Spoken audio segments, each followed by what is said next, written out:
Hello everyone and welcome to Whitby. In this video we're going to show you how you can spend the day here and the important things you need to know before coming. We're going to take you to some awesome places of interest here, including the famous Whitby Abbey. We'll also take you to play some of the amusement games and show you some of the quaint shops that they have here where you can buy anything from sweets to antiques. We'll also take you on a walk up the steps to St Mary's Church and find out what's unique about these steps, as well as the most popular places to go to eat fish and chips. But before we get started on this epic journey of Whitby, I'd like to introduce myself. My name's Phil and alongside me is Fang, and welcome to our channel, Phil and Fang Around the World. On today's video, we've got a couple of VIP guests who accompanied us on this trip to Whitby today, and they are my mum and dad, who kindly drove us here. And a couple of little facts about Whitby for you now. During the Middle Ages, Whitby prospered as a fishing port, with herring being its economic mainstay, and for a time it was an important whaling port. Whitby's a town with a population of around 140,000 and it's situated on the North Yorkshire coast of England. It's what you'd call a seaside town where the River Esk that runs through North Yorkshire empties into the North Sea. We visited here in January and it was a cool 4 degrees, and once we'd parked the car up we made our way through this giant whalebone arch, which is a prominent feature on the west cliff at Whitby and is also a good place to take your selfies and whatnot for your social medias. Say cheese! Whitby has produced many fine sailors. The most famous among them was Captain 𝐁𝐄𝐒𝐓, whose wooden ships, built at Whitby, took him on voyages around the world from 1769 to 1775. Captain 𝐁𝐄𝐒𝐓 studied for his seaman's apprenticeship right here in Whitby. And here on the west coast of Whitby you can find this bronze memorial statue of Captain 𝐁𝐄𝐒𝐓. And if history's your thing, then you can learn all about Cook and his voyages at the Captain Cook Memorial Museum, or by visiting the Endeavour Experience, which is this full-size representation of the HM bark Endeavour, the first vessel captained by 𝐁𝐄𝐒𝐓. If you like walking, you can set off from here in Whitby and walk along one of the longest coastal pathways in the world, as well as go on the Cleveland National Trail. Although for us, we're going to walk you through Whitby a little bit and take you to a few popular landmarks here, with the first at the top of these steps, which is a walk in itself. And there's 199 of these steps leading up to St Mary's Church and the Abbey. Apparently it's tradition to count them, but don't worry if you forget, because if you lose count, I've got a little tip for you. Ooh. If you look closely, the steps actually have Roman numerals on them, so you can pick up from where you left off if you forget what number step you were on. Good. There's some great views going up the steps overlooking Whitby, with even more spectacular views when you reach the top. And even on a day like today, the views were still impressive. And it'll take you about 10 minutes to walk to the top, obviously depending on how fit you are. And if steps aren't for you, then there's a slope that runs alongside the steps you can take instead. And once you're up here, you'll see St Mary's Church, which is this one with its eerie graveyard, which was used as a setting in Bram Stoker's novel Dracula. It's an Anglican parish church serving the town of Whitby and is a listed one building that was founded around the year 1110. And we'll take a look inside of it now. Its interior dates chiefly from the late 18th century, and the church is open from Monday to Friday, 10 in the morning until 4 in the afternoon, on Saturdays from 11:15 in the morning until 4 in the afternoon, and Sundays from 1 in the afternoon until 4 in the afternoon. And it has a little shop inside selling gifts that you can buy too.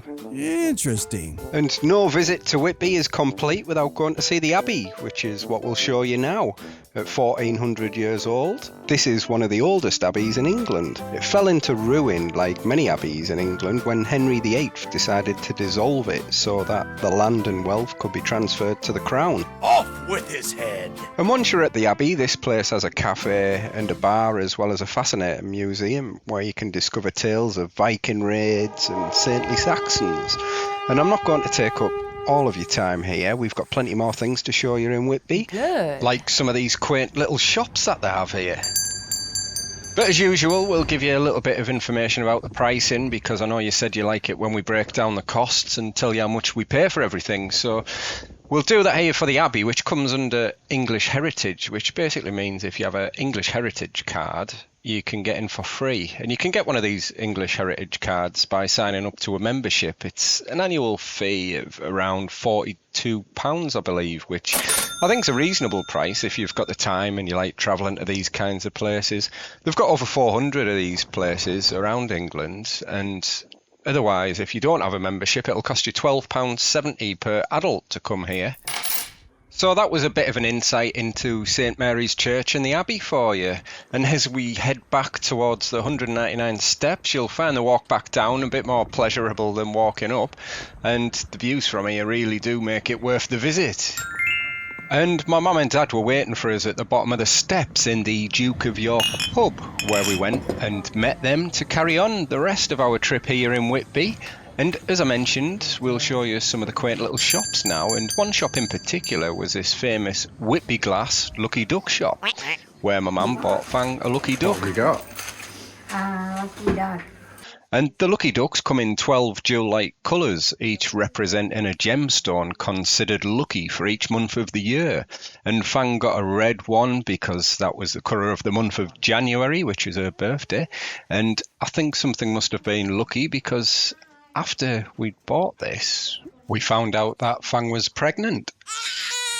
Whitby's compact town centre is lined full of all kinds of small independent stores, from fishmongers to sweet treats. You're sure to find something of interest, and you'll notice that there's a lot of jewellery shops selling all kinds of necklaces, earrings and bracelets made from the popular Whitby jet.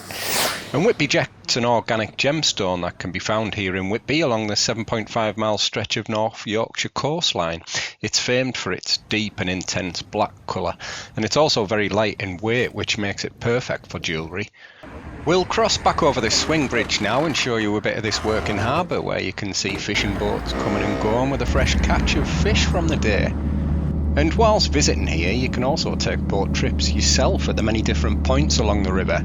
There's multiple companies with a variety of boats that can take you around the harbour or even out to sea. This is one of the boat companies that will take you on a 3-hour fishing trip or a 2-hour evening mackerel fishing trip out to sea. And don't worry, if you haven't got hours to spare, you can take a shorter ride around the harbour too. For 20 minutes you can go on a pirate boat or one of the yellow boats instead, as you can see from this sign. A 20-minute boat ride will cost you £5. And if you haven't got sea legs and don't want to take to the open waters, then there's other places you can visit round here too. Like these amusements. Along the foot of the East Cliff you'll find Funland, Fun City and Pleasureland amusements, and we'll go and have a bit of fun now and play some of the games. The first thing you'll want to do is change your pound coins or notes to 2p using the various machines inside. And once you've got your pot full of 2p's, you're ready to go. There's no shortages of machines that you can play at these amusements, but if 2p's are too low for stake and you want to try to win big, then there's higher stake machines that you can play, as well as different games including multiplayer driver simulators, bowling, Space Invaders, as well as many more. But we just stuck to the 2p machines, and it was good to see my mum and dad and Fang enjoying themselves and having fun too. And all this gambling was working up an appetite. With Whitby being one of the best places to go in the UK for fish and chips, that's where we'll take you now. There really is no shortages of places to go for fish and chips here in Whitby. There's really an abundance of cafes and restaurants you can choose from. The choice is yours, and we opted for this traditional fish and chip waterfront cafe called Magpies. It's a bit of a landmark in Whitby for serving some of the best fish and chips in the area. And for us, what makes this place so special is not only does it have a specials board of the day, they only use fresh fish, they never use frozen ones. And after looking at the menu, that was quite extensive and caters for not only fish lovers, but had a selection of food if you prefer meat or vegetarian dishes. However, we ordered the cod and chips along with their own tartar sauce and mushy peas. And sticking to tradition, we got a fresh pot of tea, which was proper tea that you had to pass through a strainer. And I'm not just saying this for the video, but these fish and chips were absolutely lovely. We really enjoyed them, and for the 4 of us, this meal came to £87.10, which worked out at just under £22 each. belly's full, we've got one last place to show you from our day here in Whitby, and it's a perfect place to blow the cobwebs off and fill your lungs with a fresh North Sea air. We'll have a walk there now, and it's the unmissable pincer-like structure of the east and west piers here at Whitby that were designed to protect the mouth of the harbour. It was a perfect place to walk and burn off those fish and chips that we just had. And you'll notice the two stone-built lighthouses that they have here as well. The West Pier Lighthouse was constructed in 1831 and the East Pier Lighthouse was built in 1855. And if you've seen any of our other videos, you'll know that we like to give you a breakdown of all the costs that we spent at all these places where we visit. And I'll do that for you now and base the cost on two people travelling. Obviously the transport for you may be higher or lower depending on where you come from, as well as the other categories. And I'd just like to say thank you for taking the time to watch this video. It always amazes me, the people that actually do like and watch our videos, and we appreciate all your kind comments.